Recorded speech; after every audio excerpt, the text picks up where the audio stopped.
After months of jokes and criticism about his weight, Patrick Mahomes is finally speaking out. The Chiefs quarterback has addressed the dad bod comments and made it clear how he really feels about all the attention. But his response isn't what many fans expected. Let me break it down. Mahomes became the subject of unsolicited scrutiny after a vacation photo of him shirtless went viral on social media, forcing a response from his personal trainer. The image, posted by his wife Brittany, showed the couple smiling on a boat with an ocean backdrop. Normal stuff. A husband, a wife, a holiday weekend, an ocean, except that photo lit a match. Within hours, it wasn't just fans in the comments, it was voices with platforms, people who get paid to talk about sports in Kansas City. And one of them in particular went scorched earth. Kevin Keatsman, the host of Uncanceled on KCMO Talk Radio, suggested that Mahomes gained weight over the offseason and demanded the quarterback stop the fast food. Now just sit with that for a second. This isn't some anonymous Twitter troll. This is a sports radio host in Kansas City, the city that Patrick Mahomes has delivered 3 Super Bowl championships to, a city where, before Mahomes walked through the door, the Chiefs hadn't won a Super Bowl in 50 years. 50 years of waiting, 50 years of playoff heartbreak and January disappointments, and wondering when their turn would come. Then Mahomes showed up and won 3 titles in 6 seasons, and this man climbed into his microphone and unloaded. The host said vacation photos are popping up of Patrick Mahomes, and he's fat. I'm gonna say it, and I'm gonna tell you the truth. That's why you hit the play button. He's an embarrassment. He continued, "You're a $500 million quarterback. You've made all these comments in the offseason that we're gonna do our talking on the field. We got our butts kicked in the Super Bowl. We're coming back with a vengeance. Dude, you're fat. Your belly would be fat at my pool, hanging out with us, 60-year-olds. That's what we're dealing with." A 60-year-old radio host comparing his own belly to the belly of the most successful quarterback playing football right now. And just to make sure nobody missed the point, he kept going. Going to camp and getting in shape is like 1970s baseball. Nobody does that anymore. That's not how it works at the highest level. He then pivoted into concern troll territory, saying he only raised this because he loves the guy. "I only do this as a precaution because I love the guy. He's an enormous talent, but I cannot stand it when I see somebody just sit back on their talent and not be the best that they are." So now the frame has shifted. It's not just about a shirtless photo, it's a performance concern, a character question. The idea that Mahomes is coasting, that the guy who just led his team to their 3rd straight Super Bowl is somehow phoning it in. And once you frame it that way, suddenly a 4th of July vacation photo becomes a referendum on the greatest quarterback of this generation. Keatsman continued, "Yeah, I'm sure he's worked out, and he's strengthened his arm, and he's done all kind of different things, quarterback things, but there's no training to this man. I don't understand it. He's not a kid anymore. You can't just run through your NFL career, eating Taco Bell all the time and door-dashing fried chicken, which he loves." The fast food references weren't random. They were built on years of Mahomes being open about his eating habits, his love of ketchup, his partnership with Hunt's, his willingness to admit in interviews that he's not eating grilled chicken and steamed broccoli every night. But there's a difference between being honest about liking fast food and being accused of building your entire diet around it. Keatsman was suggesting the latter, and the suggestion was spreading. This is the kind of thing that would level most people, the kind of public dressing down that would send a lesser athlete into a spiral. And here's the thing, it wasn't even the first time. It wasn't even close to the first time this had happened to Mahomes. This was just the loudest version of a conversation that had been building for years. And before we get into what Mahomes said back, we need to understand how we even got here. Mahomes enters his 9th season with the Chiefs, his 8th year as the starter. He is the youngest player ever to win both a league MVP and a Super Bowl title. He is the first player in the 21st century to win both, the league MVP and the Super Bowl MVP in the same season. 3 rings, 2 MVPs, a contract worth $500 million. And yet every single offseason, somebody somewhere posts a shirtless picture and the noise starts all over again. The dad bod debate, the fast food allegations, the question of whether Patrick Mahomes, arguably the best quarterback alive, is too fat to be taken seriously. He was roasted for having what many called a dad bod, after seeing him shirtless on an episode of Inside the NFL, and again when pictures of him and his family on vacation surfaced. That was before Keatsman's rant, before this latest wave. This has been a recurring story for years now. The Inside the NFL appearance happened during the playoffs. The family vacation photos came in the offseason. Each time, the same cycle. Photo drops, Internet explodes. Mahomes responds, and each time, his response has been remarkably consistent.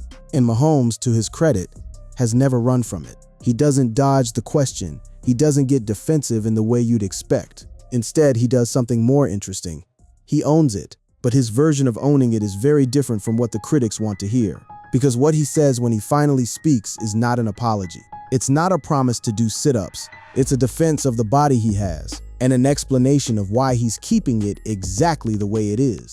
Despite consistently being listed at 6'2", 225 pounds, Mahomes has admitted that he doesn't look like the prototypical build of a health magazine cover model. "I feel I have a six-pack. It's just under the dad bod," he joked after winning his third Super Bowl. That's the thing. He doesn't dispute the observation. He just reframes what it means, and behind that reframe is an entire philosophy, one that his trainer has spent years building and that Mahomes has bought into completely. The six-pack comment became a meme instantly. Social media ran with it, the idea of a six-pack buried under a dad bod. But if you listen to what he's saying, really listen, he's making a point about what's underneath. The muscles are there. The core strength is there. The abs exist. They're just not visible through the layer of body fat that sits on top. And that layer, according to his trainer, isn't an accident. It's part of the plan. Mahomes had previously gone viral for having a so-called dad bod, and even teamed up with Coors Light to lean into that notion. Think about that. Most athletes in his position would issue a correction. They'd hire a nutritionist, post a gym selfie, and make sure everybody knew they were taking it seriously. Mahomes partnered with a beer brand to celebrate the dad bod. That tells you everything about his relationship with this story. He doesn't want to kill it. He sees it differently than the people screaming about it. And when you dig into what he's actually said, the full quotes, the interviews, the explanations, you realize the dad bod is not an accident. It's not laziness, it's a strategy. The Coors Light campaign was brilliant marketing. They leaned into the dad bod narrative and turned it into a strength. Mahomes appeared in commercials looking exactly like he looks on vacation. No special lighting, no forced flexing, just him being him, drinking a beer, and acknowledging that he's not trying to be something he's not. The campaign resonated because it was honest, and it made the critics look ridiculous. Here's a man winning Super Bowls and making millions, selling the exact body type that radio hosts are saying is an embarrassment. But before we get into the strategy, the science behind it, and the philosophy that drives it, we need to go back further. Because the weight conversation doesn't start with this July 4th photo, and it doesn't start with Keatsman's rant. The roots of this story are older than all of that. They go back to what Mahomes looked like when he walked into the NFL, how his body changed season by season, and when exactly the world started noticing, something was different, because the dad bod didn't just appear one day. It crept in slowly, during championship runs, during off seasons, during vacations, and the internet cataloged every single pound of it. When playing college ball at Texas Tech, Mahomes was listed at 6'2", 230 pounds. So he came in heavier. Then he dropped to 225, and that 225-pound listing hasn't changed officially in 8 years. The Chiefs have listed his official weight at 225 pounds. For 2025, what that number doesn't capture is what 225 pounds looks like on a 30-year-old quarterback with 2 kids and a habit of eating Doritos at midnight. And that right there is where the entire conversation starts. The NFL Combine weight was 225. His rookie year weight was 225. His MVP year weight was 225. His third Super Bowl weight was 225. Same number on paper. Completely different distribution on the body. Because what happens between age 22 and age 30, especially for someone who's had 2 kids, played 8 NFL seasons, taken hundreds of hits, and gone through the physical grind of year-round professional football, is that the body changes. Muscle mass shifts. Metabolism adjusts. Recovery demands increase. The 225 pounds at 22 looks very different from the 225 pounds at 30. These comments followed Mahomes' confession about being an avid snacker, who frequently indulges in chips and sweets during evening hours. "I have to keep my body in shape," Mahomes told GQ. "So nobody tell my trainer this or the Chiefs, but I'm a big snacker."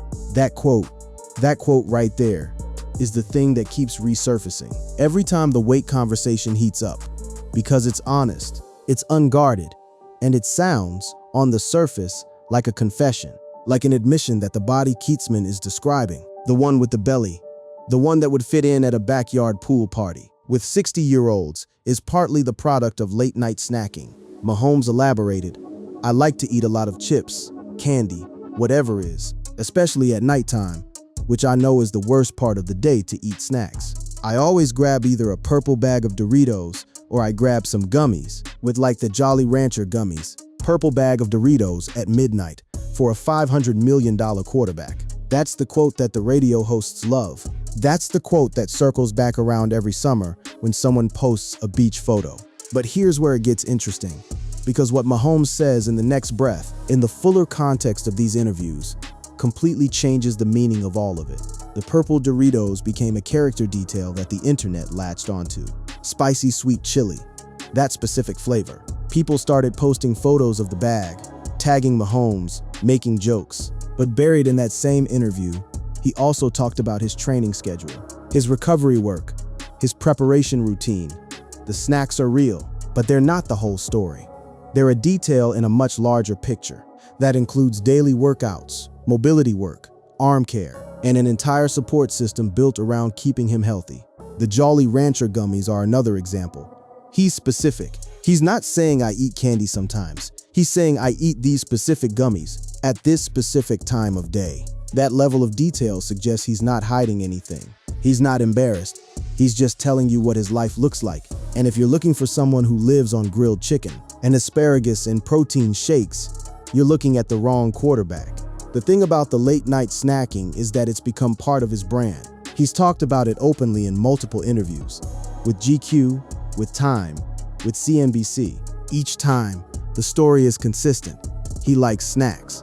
He eats them at night. He knows it's not optimal, and he's doing it anyway, because the cost-benefit analysis for him works out. The mental relief of being able to eat what he wants, when he wants, in the privacy of his own home, that's worth more to him than the marginal physical benefit of cutting out a bag of Doritos.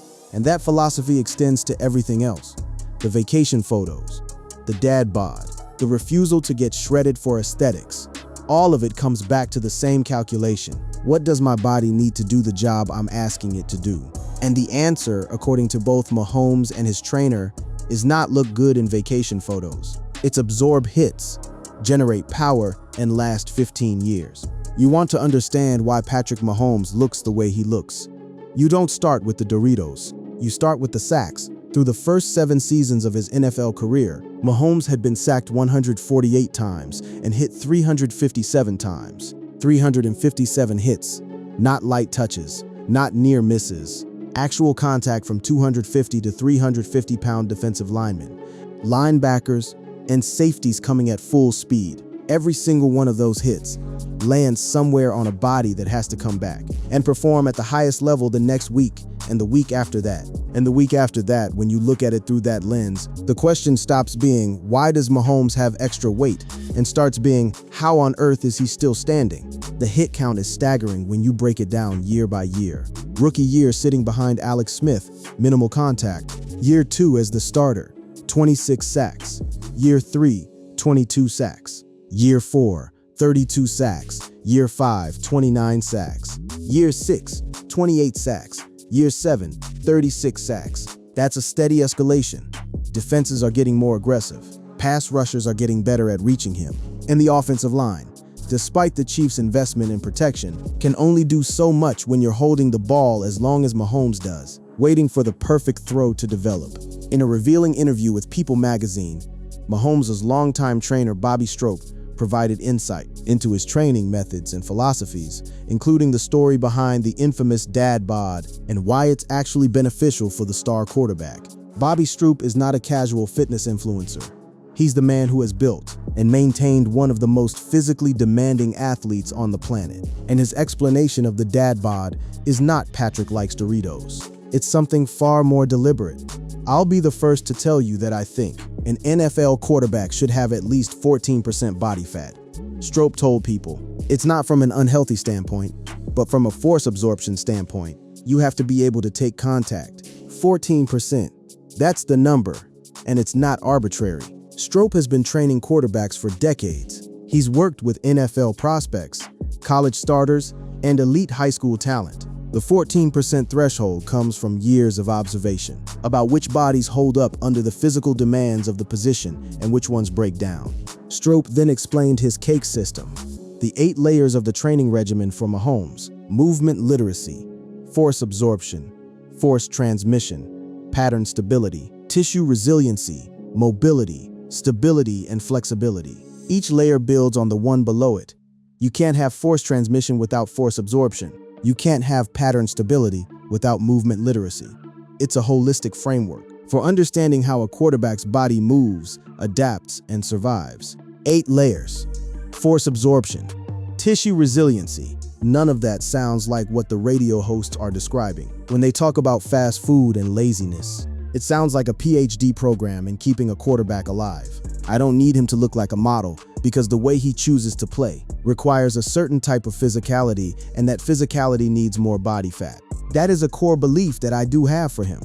And Strope didn't stop there. We know there's just not a lot of quarterbacks in the Hall of Fame that have a six-pack, and there's a reason for that. We've got to find that fine line of performance and health, and the aesthetic part is a different conversation, Stroop said. That last part, the aesthetic part, is a different conversation, is the key.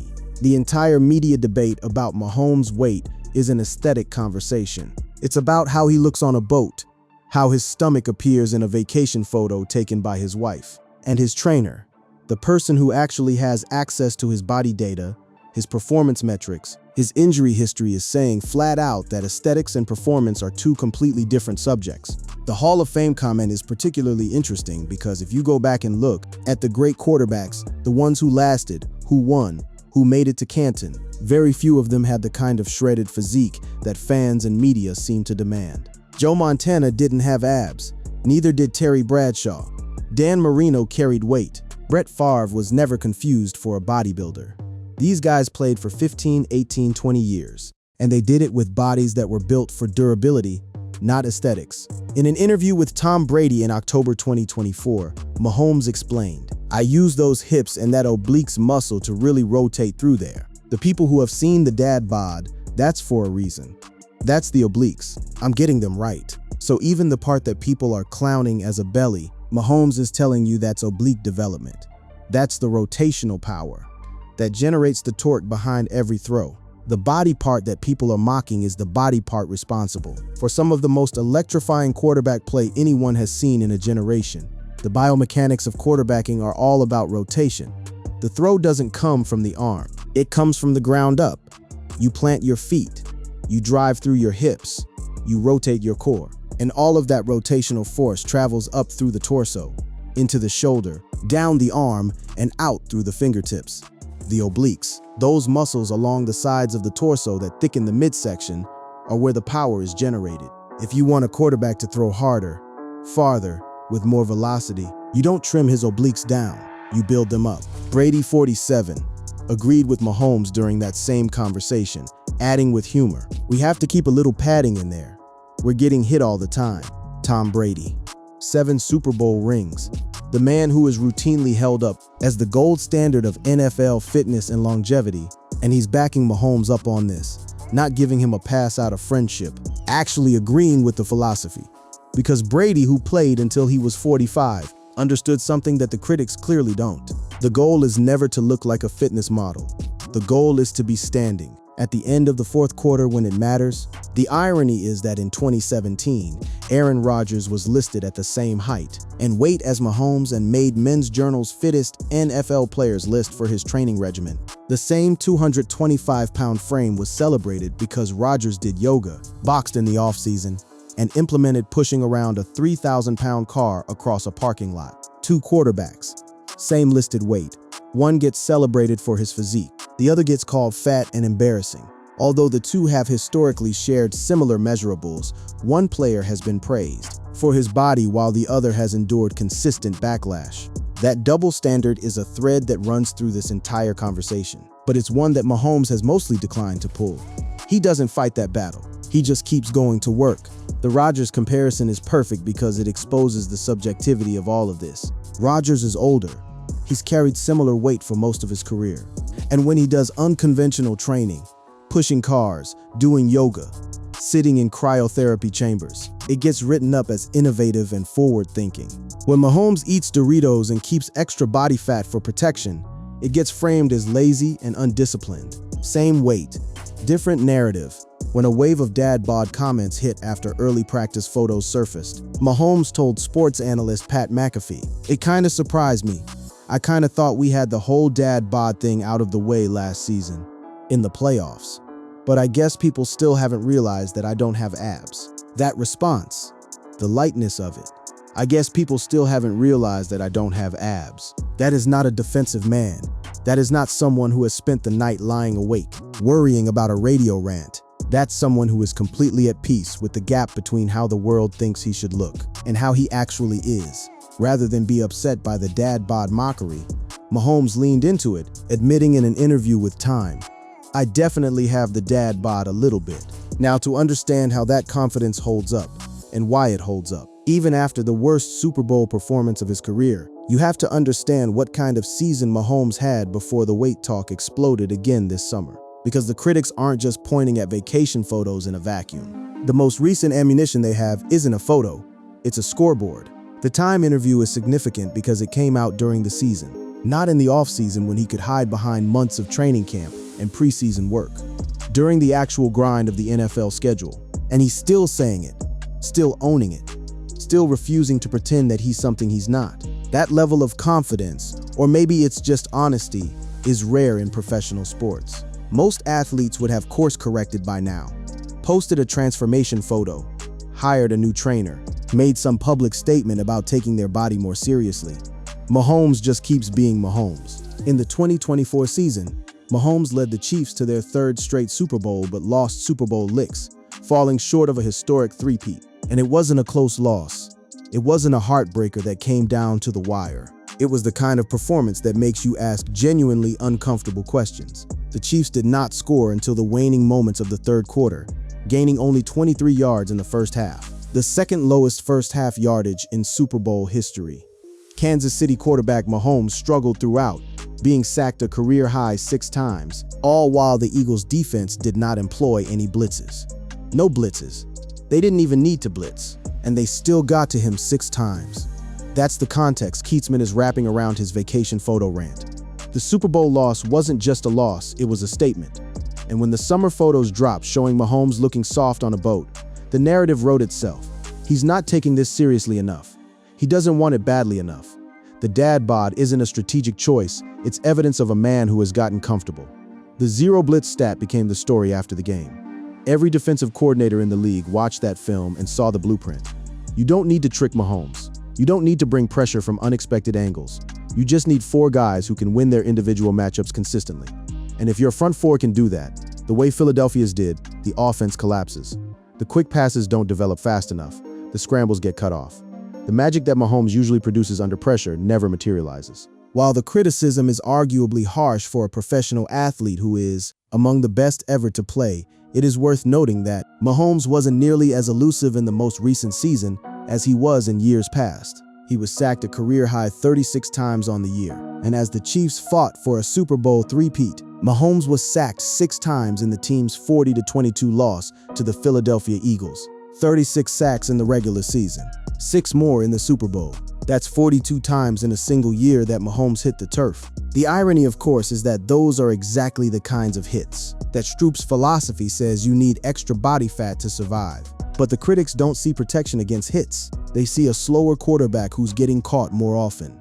The elusiveness question is legitimate. Mahomes' scramble yards were down. His ability to extend plays with his legs, one of the signature elements of his game, wasn't as effective.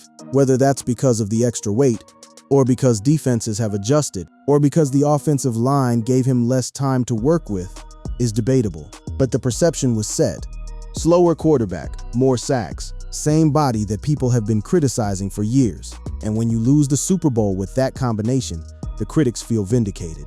In the Super Bowl rematch against the Eagles, Mahomes struggled in the first half, throwing for just 33 yards, 2 interceptions, 1 return for a touchdown by rookie Cooper DeJean, and a passer rating of 10.7. The Chiefs trailed 34-0 and did not cross midfield until late in the third quarter.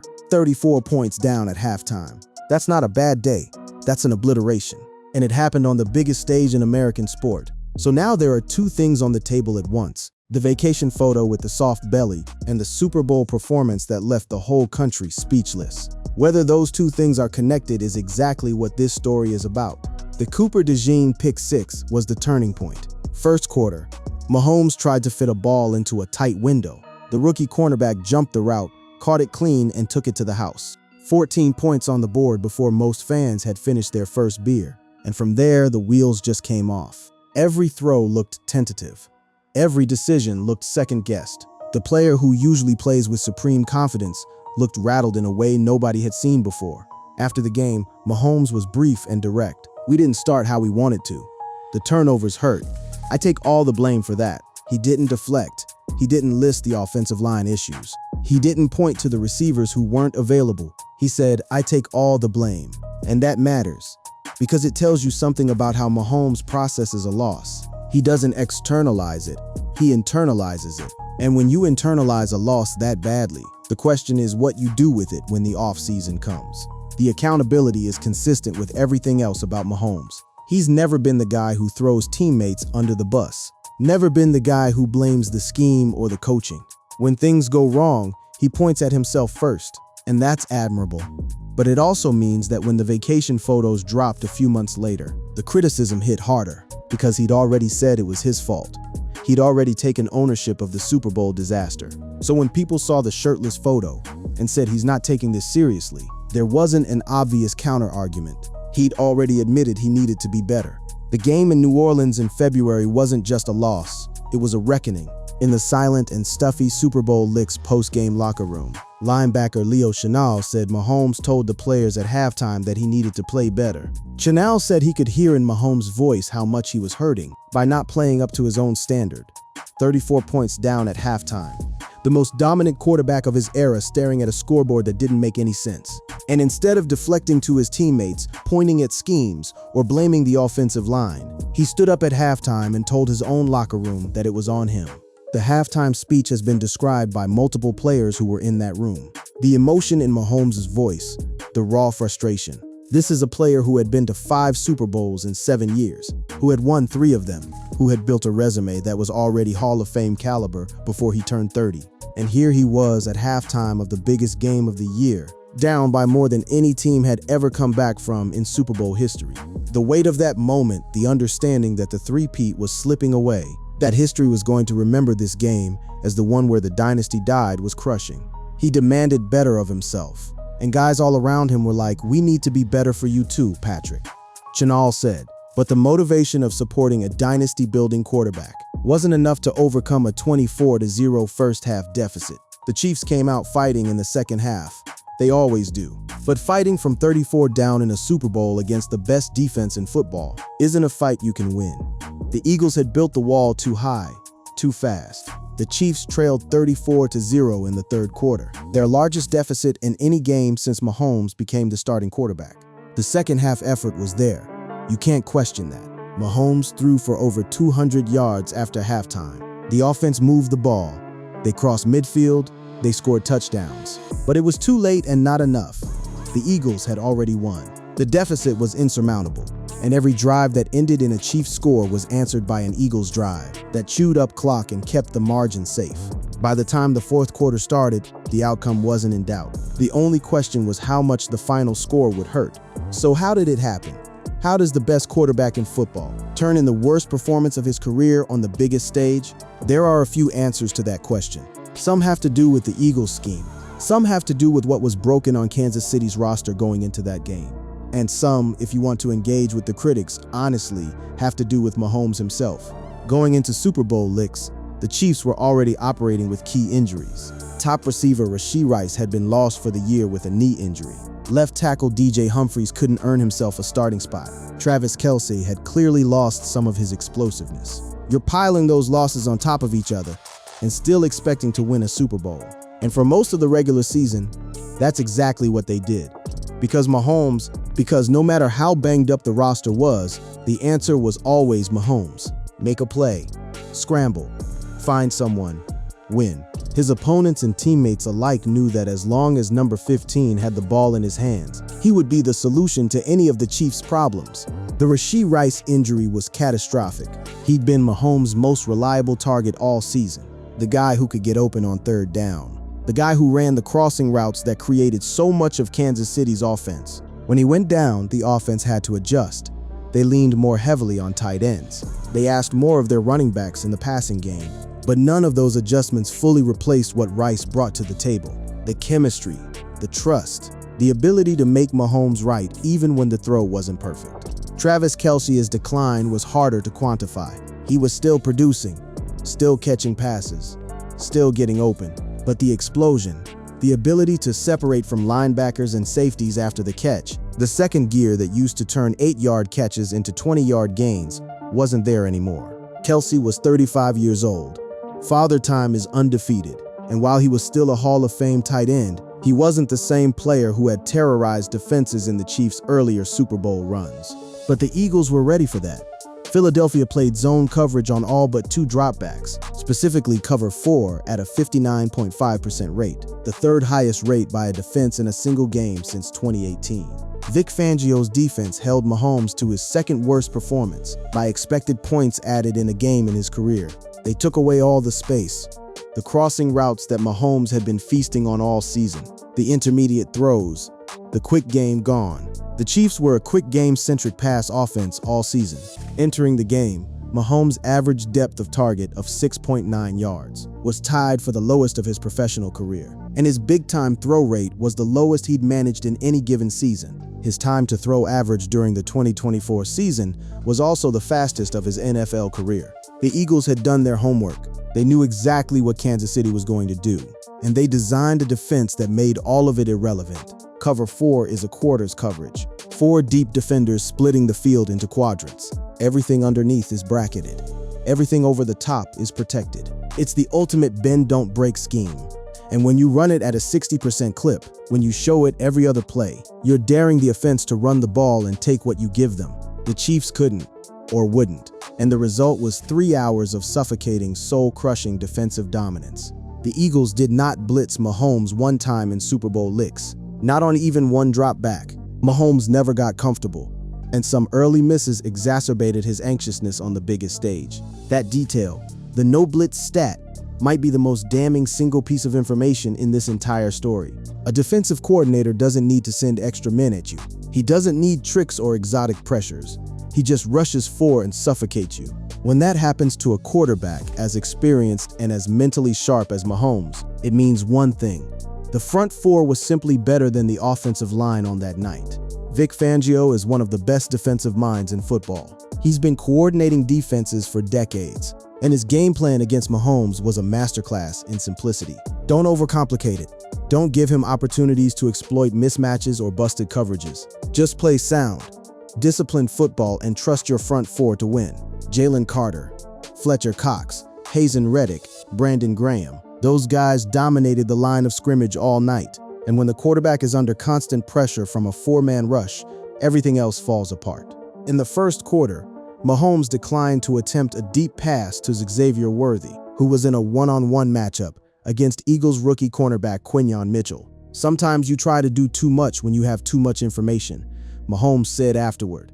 I felt at times these last few years I've done that, just being smart and being able to see stuff. But it's football. If you think it's one-on-one and your guy can beat that guy, let him have a chance to make a play. That quote is Mahomes diagnosing himself, saying plainly that he was too cautious, that he was too cerebral, that he talked himself out of the aggressive, instinctive football that makes him the best in the world, and that caution cost him. The Xavier Worthy moment was telling, because Worthy is fast, elite fast, the kind of receiver you draft specifically to beat corners deep and create explosive plays. And in the first quarter of the Super Bowl, he had a step on a rookie, one-on-one. Mahomes saw it, recognized it, and didn't pull the trigger. He second-guessed. He thought about what could go wrong instead of what could go right. And that hesitation, that split second of overthinking, is what separates a good game from a disaster.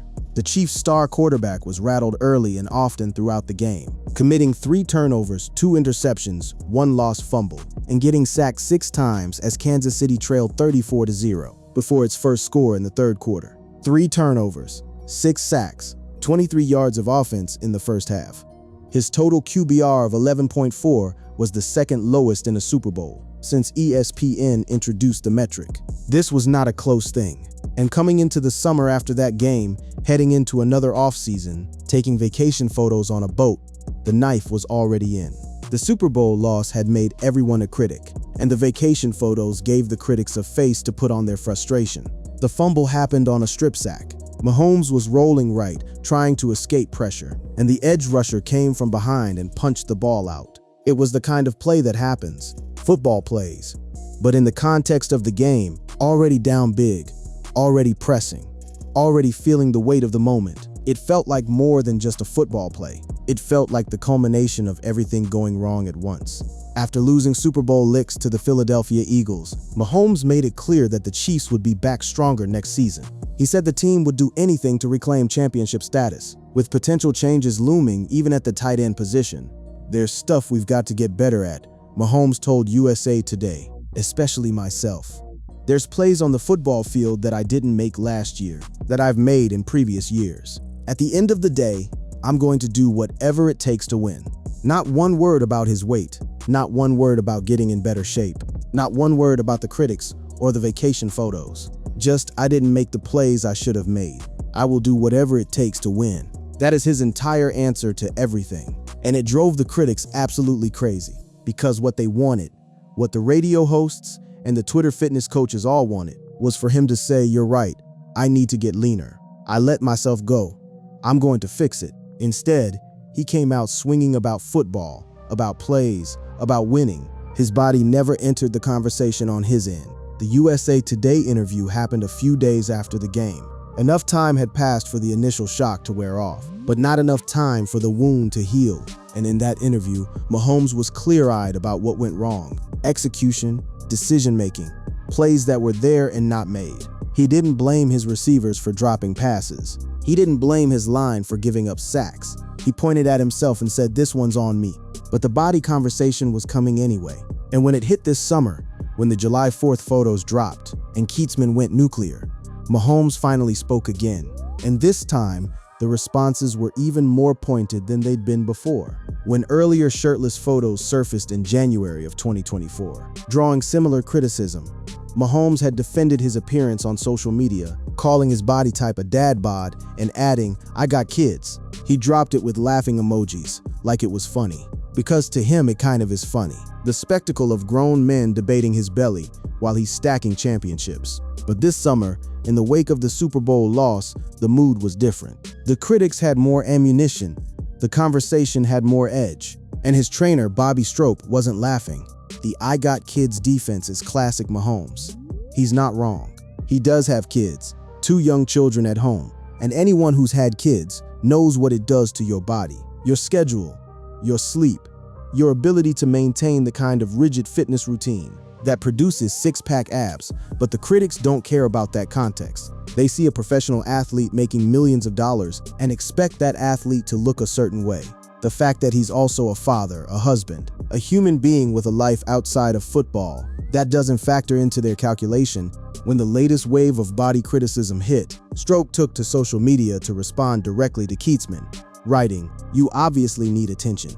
If you want to see what in shape is, go make it through a practice at St. Joseph, or run hurry-up offense scrambling back-to-back-to-back plays. You don't have a clue what it takes. It's not a look, it's performance." 4 words, that's the whole argument. It's not a look, it's performance. And if you want to evaluate Patrick Mahomes' performance, you need to understand not just what went wrong in New Orleans, but what went right for 8 straight years before that. Strope's response was measured but firm. He didn't call Keatsman names, didn't get into a public feud, just pointed out the obvious. If you think Mahomes is out of shape, try doing what he does. Try running an NFL practice in July in Missouri. Try executing a 2-minute drill when you're exhausted, and the defense is bringing pressure and 70,000 people are screaming. Then talk to me about what in shape means. The St. Joseph reference is to the Chiefs' training camp location. Missouri Western State University in St. Joseph. It's hot. It's humid. The practices are intense. And Mahomes, the guy with the dad bod, is out there every single day running the offense, taking reps, pushing his body through the exact kind of physical grind that Stroop is describing. The idea that he's not in shape is laughable to anyone who's actually watched him work. The phrase dad bod started as a joke. It became a hashtag. Then it became a Coors Light campaign. And somewhere in the middle of all of that, it became a genuine debate about what a quarterback's body is supposed to do. Because Bobby Stroop's philosophy isn't just a defense of one quarterback. It's a challenge to the entire aesthetic framework through which we judge athletes. Stroop believes it may be time to retire the dad bod framing entirely and embrace something called the Mahomes bod. I think the problem is, you look at him and his body type is not what you would think of, the performance trainer told The Athletic. He added that Mahomes excels at forecasting momentum, using his vision to gauge his speed relative to opponents, resulting in elite reaction time. That concept, forecasting momentum, is part of why Mahomes can make plays that nobody else can make. The sidearm throw while rolling right, the no-look pass, the throw from outside the pocket on a scramble, rotating fully while a 300-pound lineman is wrapping around his legs. That kind of movement doesn't come from a lean-cut physique. It comes from rotational power, from core mass, from a body that is built to generate force in unusual positions under contact. The Mahomes bod is Stroop's attempt to reframe the entire conversation. Stop comparing Mahomes to fitness models or bodybuilders, or even other quarterbacks who train differently. Start evaluating him based on his own unique physical gifts and the specific demands of how he plays the position. Because the way Mahomes plays quarterback, the improvisational style, the off-platform throws, the willingness to take hits while delivering passes requires a different kind of body than what you'd see from a pocket passer who never leaves the pocket. Former pitcher CC Sabathia, cited by Stroop in an athletic feature, described the same principle in baseball. I always say mass equals gas. I need a big ass to throw hard.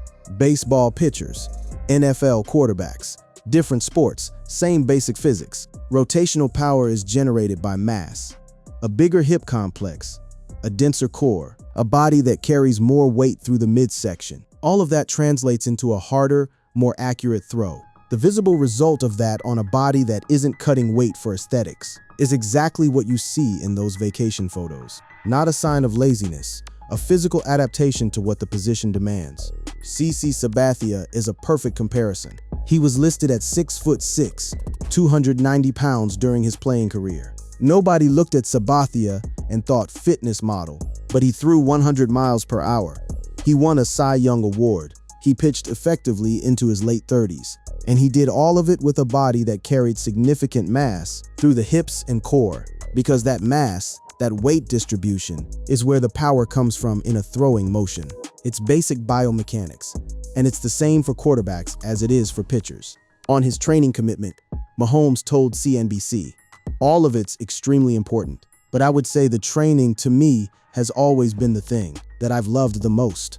I mean, not only playing and going out there and practicing, but waking up every single day and getting in a workout in, or getting in my recovery therapy. Every single day, recovery therapy." This is a man who, by his own description, never fully disconnects from the physical maintenance of his body, even in the deepest part of the offseason. The CNBC interview reveals something important about how Mahomes thinks about his body. Training isn't a chore. It's something he loves, something he looks forward to. The daily workout, the recovery work, the therapy sessions. That's not the profile of someone who's lazy or undisciplined. That's someone who has built his entire life around optimizing his physical performance. The fact that the optimization doesn't result in visible abs is beside the point. The dad bod is real, Mahomes said. It gives me the cushion that I need to take the hits. So as long as I can keep it in the right areas and it's just in the stomach, I think we'll be able to make this career last a long time. I don't have to be a certain weight, so I can kind of be who I am. As we close the season, I'll cut back and try to figure out ways to tone down as much as possible so I can be faster. There's a season-end body transformation built into his annual training calendar. He's not going through the whole year at whatever the vacation photos show. He's managing his weight intentionally within a seasonal framework with a specific performance goal in mind for each phase. That's not casual, that's planned. The cushion comment is important because that's exactly what Strope is talking about. Force absorption, the ability to take contact and not get injured. The body fat isn't just sitting there doing nothing. It's providing literal physical cushioning between the impact and the internal organs, the bones, the joints. When a 280-pound linebacker hits you at full speed, that cushion matters. It's the difference between getting up and staying down. In the off-season, I still get a workout in every day and get my therapy in or rehab. But I'm able to be more relaxed and have a little more time, where I can golf or I can go on vacation and kind of get my mind off of things. Mahomes added. The vacation photos catch him at the most relaxed point of the year, the point where he's deliberately stepping back from the season's physical demands. And yet that's the version of his body that people hold up as evidence of decline. The mental break is as important as the physical one. Mahomes has played in 5 Super Bowls in 7 years. That's an insane level of sustained pressure. The off-season, the few months between the end of one season and the beginning of preparation for the next, is when he gets to exhale, to be a dad, to be a husband, to play golf, to eat Doritos without someone calculating the calorie count. And if that relaxation shows up in his body composition, so be it. The trade-off is worth it for the mental and emotional recovery. Mahomes' focus in training is deeply targeted. The thing I've worked on the most recently is mobility. I work a lot on mobility in my joints, hip flexor and legs. It's important to get everything out of your body that you can. I make sure to get in some foam rolling in time with the hypervolt to warm up. I have to make sure my body is ready to work out. I do legs one day and arms the next, and then keep switching back and forth. We also always do shoulder mobility workouts and throwing mobility exercises. It's important that I always make sure my shoulder is the healthiest it can be. This is the actual training program that the people calling him fat are implying doesn't exist. Legs, arms, shoulder mobility, foam rolling, recovery therapy. This is the daily schedule of someone who is extraordinarily intentional about maintaining a body that can operate at the highest level of professional sport. Is completely beside the point. The mobility work is critical for injury prevention. The NFL is a violent sport. Joints get damaged, muscles get strained, ligaments get torn. The quarterbacks who play into their late 30s and early 40s are the ones who prioritize mobility and flexibility as much as strength. Because all the strength in the world doesn't help you if your shoulder doesn't have the range of motion to make the throw, or if your hips are so tight that you can't rotate through your delivery. Through the jokes and the commentary, Mahomes has been sharing his off-season workouts on Instagram, showing a leaner, more cut frame as he preps for redemption following the Super Bowl loss. That's the part that gets less coverage than the vacation photos, the working out posts, the evidence that the off-season for him isn't just boats and Doritos. It's a phased physical preparation that ends with him getting into the kind of shape that wins football games, not magazine covers, football games.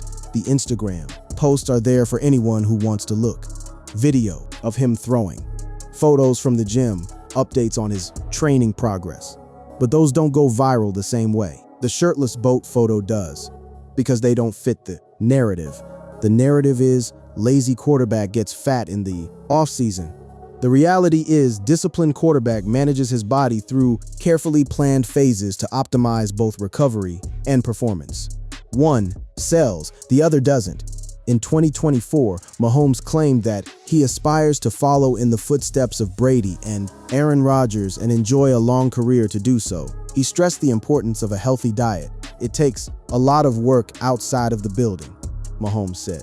It takes taking care of your body.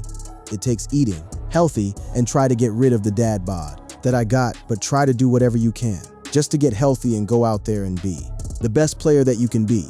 He said get rid of the dad bod. His words, so he's not defending the dad bod as the permanent final destination. He's describing a work in progress, a body that gains a little in the offseason and tightens up going into the year. That's how virtually every professional athlete operates. The difference with Mahomes is that his off-season shape got photographed and turned into a national story. The get rid of the dad bod quote is the one that confuses people because in other interviews, he's defending it, saying it's strategic, saying it helps him absorb hits. But here he's saying he wants to get rid of it. The seeming contradiction makes sense when you understand the timeline in the offseason. He relaxes.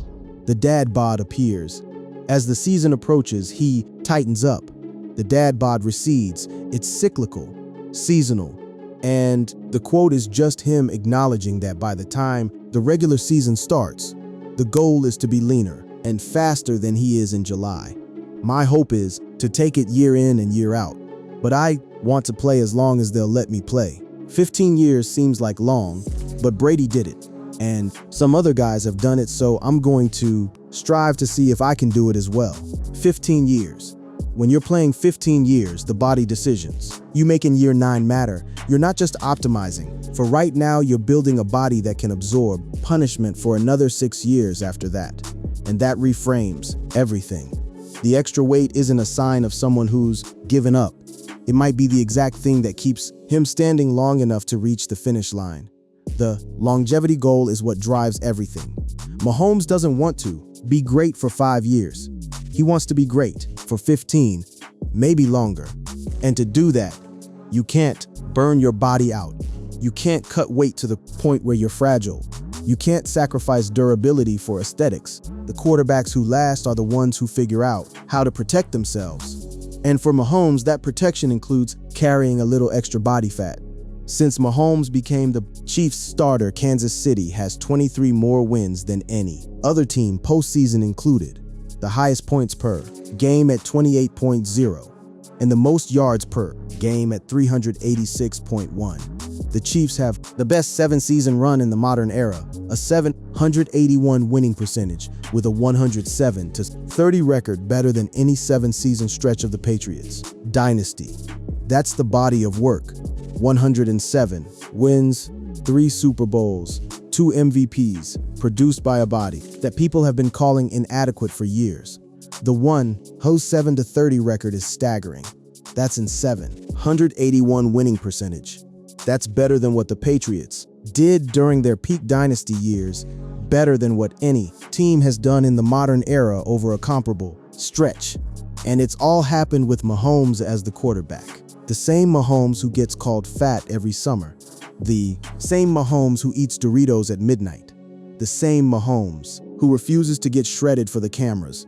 That's the disconnect. The results say he's doing everything right. The photos say he's doing something wrong. And somehow, the photos get more attention than the results. And now, heading into year 9, with the Super Bowl loss still fresh, with the weight commentary reaching its loudest point yet, Mahomes is doing something that his critics clearly weren't expecting. He's not hiding. He's not getting defensive.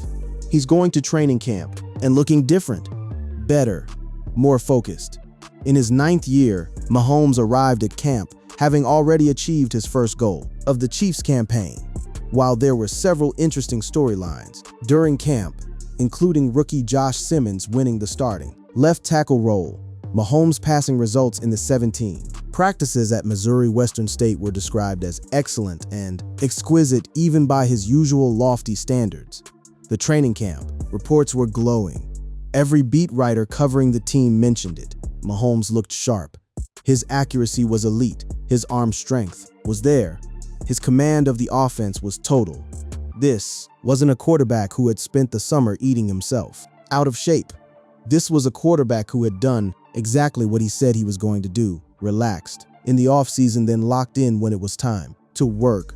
The 2025 season was supposed to be the redemption arc, coming off the Super Bowl loss in New Orleans, coming off the Keatsman rant, coming off the vacation photos and the dad bod headlines and the radio noise. Andy Reid wanted Mahomes to throw the deep shot to further instill confidence in a collection of fast receivers. The quick game that the Eagles had swallowed whole, the caution that Mahomes himself diagnosed as a problem. The deep ball was going to be the answer, but the 2025 season didn't go the way anyone had planned. The offseason plan was clear: get faster at receiver, give Mahomes more weapons who could stretch the field vertically, force defenses to respect the deep ball again. If teams were going to sit in cover 4 and take away the underneath stuff, Kansas City would beat them over the top. The draft picks reflected that strategy. The free agent signings reflected that strategy. The entire offensive philosophy was being recalibrated to address what the Eagles had exposed.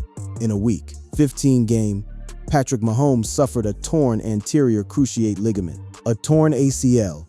In week 15, the injury that ends seasons, changes careers, redefines legacies.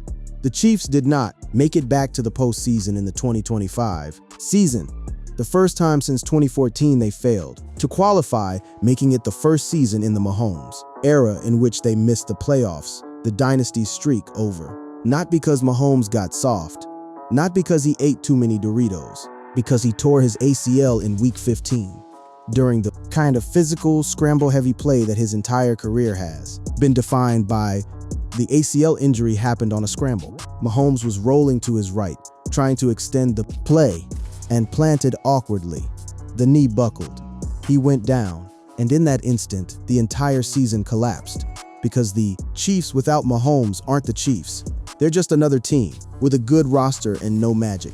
The backup quarterback came in and did his best, but his best wasn't good enough. The team lost games it should have won. The playoff race slipped away, and for the first time since Mahomes became the starter, Kansas City was watching the postseason from home.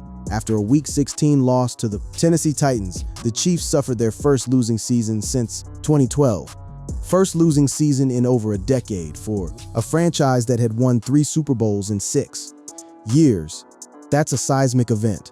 And sitting at the center of it is a quarterback on injured reserve, watching from the sideline, already calculating the comeback. The losing season was brutal, not just because of the losses themselves, but because of what they represented, the end of an era. The Chiefs had been so dominant for so long that a losing season felt impossible. And yet here it was, a sub-500 record. No playoffs, no deep January run, no chance at redemption. Just a long, painful offseason ahead and a quarterback rehabbing a torn ACL. In December 2025, the Kansas City Chiefs placed Mahomes on IR. Then in February 2026, they activated him off it. He came back. Of course he came back. The question was never whether he would come back. The question is what he comes back as, what the knee looks like, what the offense looks like, what the team has built around him while he was down, and whether the extra pounds on his frame, the same ones that got a radio host fired up all summer, helped or hurt his recovery. The science on this is worth sitting with for a moment, because the same body fat percentage that Strope was defending as necessary for force absorption in a healthy quarterback also plays a role in how the body stores nutrients and recovers from major injury. An athlete who goes into a significant injury with a little more reserve, with more metabolic fuel in the tank, often recovers differently than one who is cut to the bone. That's not a guarantee. It's not a cure, but it's a variable that the people shouting "do a sit-up" never thought to factor in. ACL recoveries are long, 9 months minimum, often longer. And during that recovery, the body is doing extraordinary work, rebuilding tissue, strengthening surrounding muscles, relearning movement patterns. All of that requires fuel, calories, nutrients. A body that's been stripped down to minimum body fat doesn't have the same reserves to pull from during that kind of intensive recovery process. Whether Mahomes' slightly higher body fat percentage helped his recovery is impossible to say definitively, but it's worth considering. One of Mahomes' most impressive improvements during the 2025 training camp before the injury was his pinpoint accuracy, with his ball placement even surprising some of his teammates. Pinpoint accuracy, ball placement, surprising his teammates. This is the guy they were calling embarrassing. This is the guy with the dad bod who supposedly needed to get to the gym in training camp. Before his season was cut short, he was showing the best version of himself, the version that answers every question without saying a word. The training camp performance matters because it shows what Mahomes was building toward. He hadn't gotten complacent. He hadn't let the Super Bowl loss break him. He'd come back better, sharper, more focused, and the injury that derailed his season had nothing to do with conditioning or weight or any of the things the critics had been screaming about. It was just bad luck, a plant, a twist, a torn ligament. The kind of thing that happens in football regardless of how many sit-ups you do. The Chiefs had hoped that the 2025 camp would be the foundation, and perhaps the launching point for Mahomes' performance to reach yet another elevated level, one that would lift the offense to become more dynamic and feared by opposing defenses again. That plan got derailed, but it doesn't get erased. The ACL recovery timeline brings him back, and when he comes back, the whole story resets. The body conversation resets. The comeback narrative resets. And everything that was said in those radio rants over the summer, every calorie counted and every sit-up demanded, gets buried under whatever Mahomes does next. How Mahomes recovers from arguably the most difficult stretch of his career will become part of his legacy. A Super Bowl blowout, a season-ending injury, a missed postseason, the first losing season in over a decade. By most measures, this is the lowest point of his professional career. And yet, the man has been here before. Not exactly here, but in dark places. In 2020, the Chiefs returned to the Super Bowl, but lost Super Bowl LV. He came back from that and won back-to-back titles. He's been beaten up, body-shamed, questioned, and written off every single time. The answer has been the same. He shows up, he plays, he wins. The 2020 Super Bowl loss was different from the 2025 loss. Tampa Bay's defense destroyed Kansas City's offensive line. Mahomes spent the entire game running for his life. The final score was lopsided, but the performance was valiant. He did everything he could. The 2025 loss felt different, more personal, like Mahomes had let the moment get to him in a way that never happens. But both losses share one thing. They motivated him. They became fuel. And if history is any guide, the ACL injury will be the same.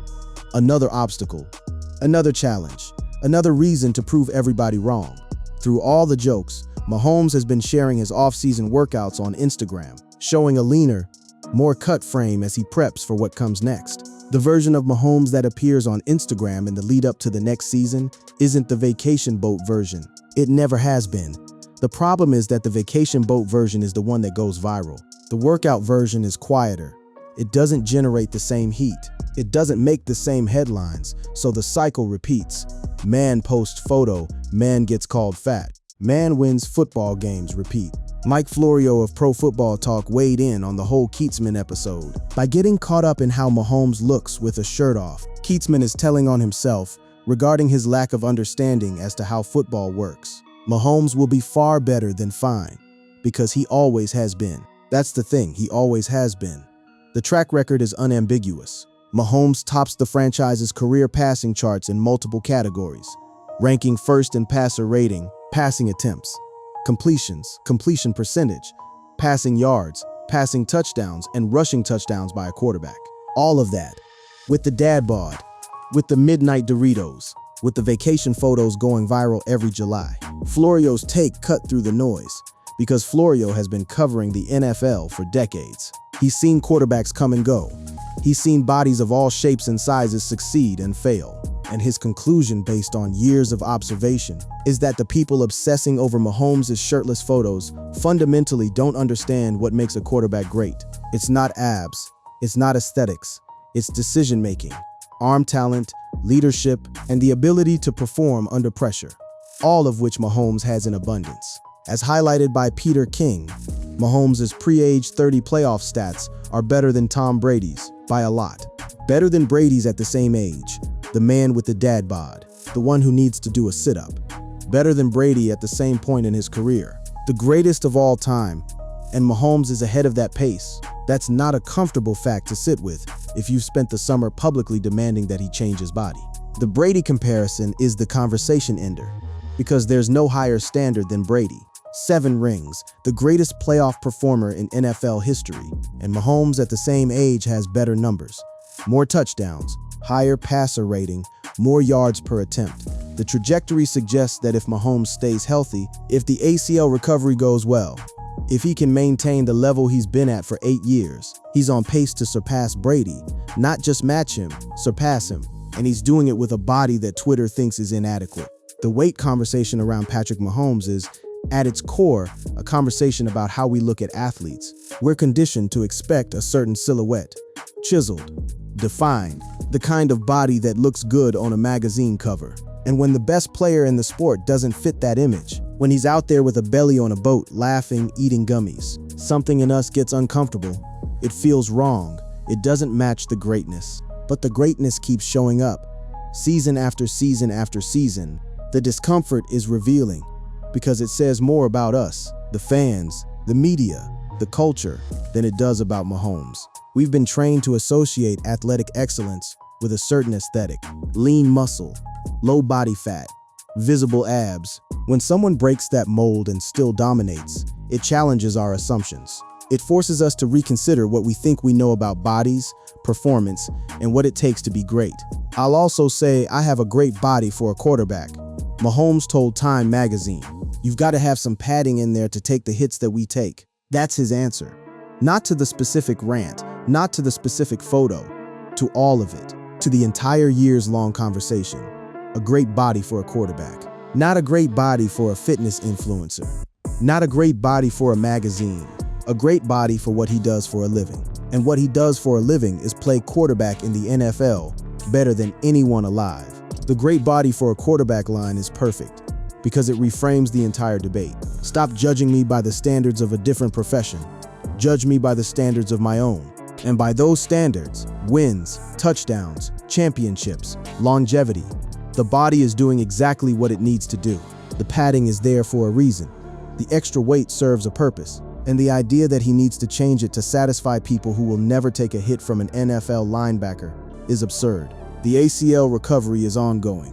The comeback is being built. And somewhere in there, probably in the next offseason, probably on another boat, probably posted by Britney, there will be another shirtless photo, and somebody will have something to say about it. They always do.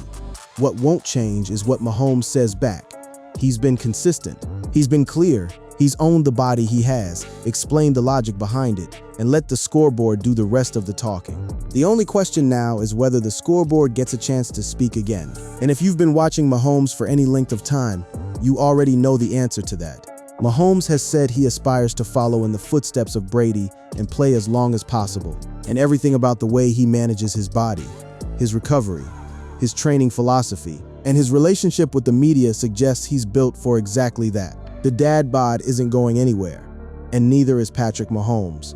The long-term plan is what matters, not what he looks like in July, not what a radio host said about his vacation photos. The plan is to play until he's 40, to win 5, 6, 7 Super Bowls, to cement himself as the greatest quarterback who ever lived, and to do all of it with the same body that people have been criticizing for years. Because the body works, the results prove it, and no amount of noise from the outside is going to change the strategy that's already delivered 3 championships. When Mahomes comes back from the ACL injury, when he steps back onto the field for the first time in 9 months, the weight conversation will start again.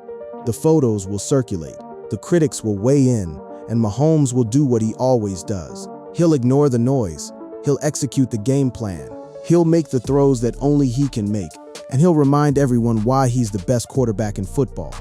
Not in spite of the dad